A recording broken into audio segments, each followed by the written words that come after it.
Good morning, everyone. I want to talk to you about our Readers Workshop session for today.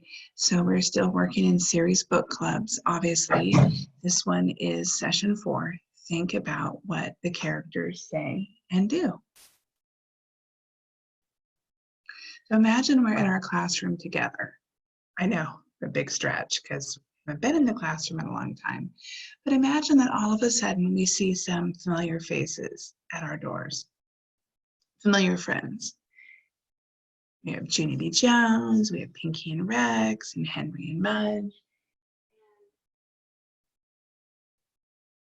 And we think about what we know about them if we've been reading those books. We know Henry and Mudge are really good friends and do everything together. So maybe we're thinking what kind of adventures they would have if they were to magically appear at our classroom. And thinking about Pinky and Rex and all of the fun that they have together, we're wondering, maybe we think, they would really have a good time in our classroom. And we know, of course, Miss Junie B. Jones always finds mischief wherever she goes. Probably a lot of you, like me, are thinking, uh-oh, Junie B. Jones is here. What's going on? Well, the reason we kind of have these insights into these characters, the reason why we know some of these things about these characters is that when you get to be an expert on a character, you can understand that character like you would understand a best friend. You can think, why did Junie B. Jones do that? Or why did Rex do that to Pinky? What was going on?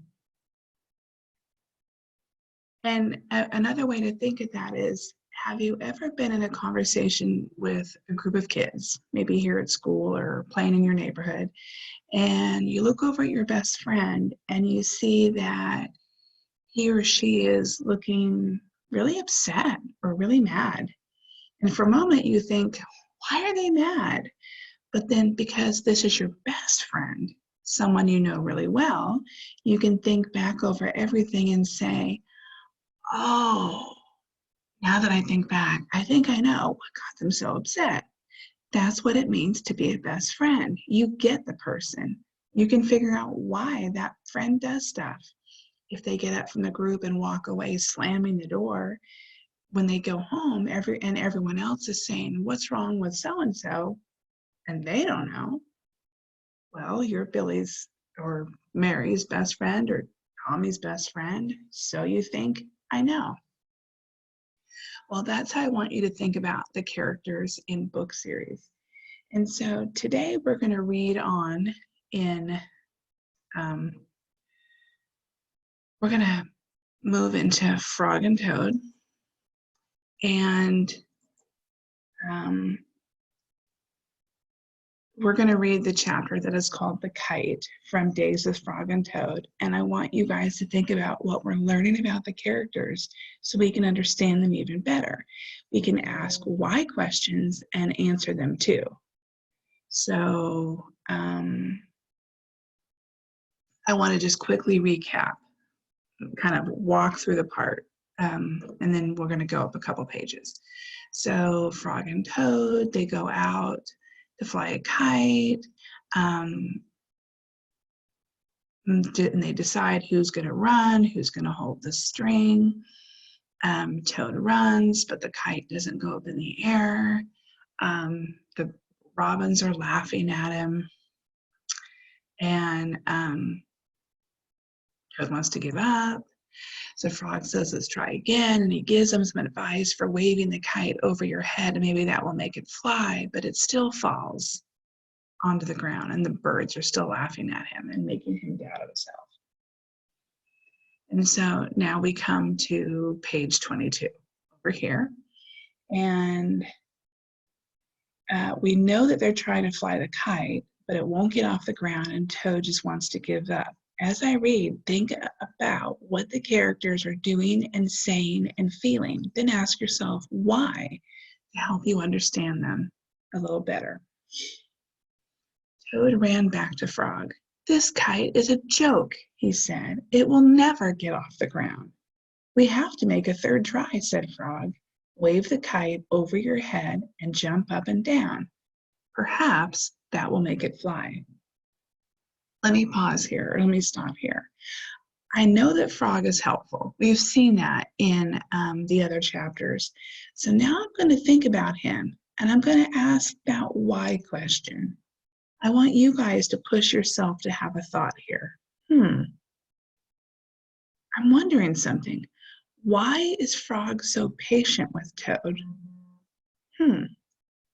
Maybe Frog isn't the type to give up easily. He tries and tries and tries, no matter what. See how I asked why, and then when I wasn't sure, I was pushing myself in my thinking to use what I know about Frog to help me understand him better. Now, I want you to take a moment, and I want you thinking, using what you know about Frog,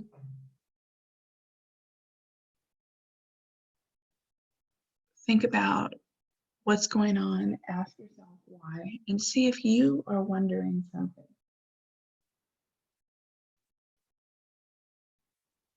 Let me reread this passage, just this one page, and that might get your thinking jump-started. Toad ran back to Frog. "This kite is a joke," he said. "It will never get off the ground." "We have to make a third try," said Frog. "Wave the kite over your head and jump up and down. Perhaps that will make it fly." I'm going to give you a couple moments. Why? What do you wonder about Frog? Why?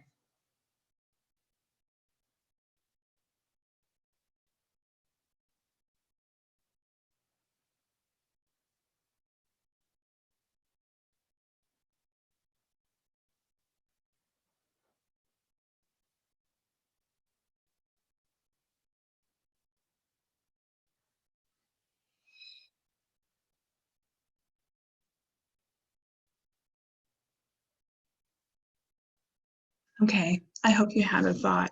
One thing I wanted to mention is that previously when I was thinking about this passage and what I could learn, I was really focused on Frog. But I don't want to forget Toad is in here too. And I want to look at Toad's response. He is so upset because that kite won't stay up in the air and the birds are laughing at him and making him feel bad. And he doesn't have the patience, I don't think, that Frog has. And I wonder why. Why is Frog more patient than Toad? And maybe, maybe Toad doesn't have as much patience and he's more frustrated than Frog because, like, I think about when I was a kid, my younger brother had way less patience than I did and got frustrated where I could keep working at something if trying to make it work. So maybe Toad is like a younger brother, even though he's not a brother. Maybe he's younger and he's just not as mature. Maybe Frog is older and has more patience, and maybe that's it. I don't know. That's just another way to look at the why. So readers, as you go off today to study, hopefully, characters in your books, maybe in a series, you're bound to learn even more about your characters. You will discover some of the same things that you already knew, as well as new things that you've never learned before. But remember, readers, this is the gold nugget here. As experts, you don't just want to collect information about your characters, you want to think about them and ponder and wonder. You'll especially want to ask why they do things. Being super curious not only helps you know even more about your characters, but will help you understand more about who they are across the series that you might be reading. Readers, I hope that helped you. And I'm sure that you're going to do a great job with this.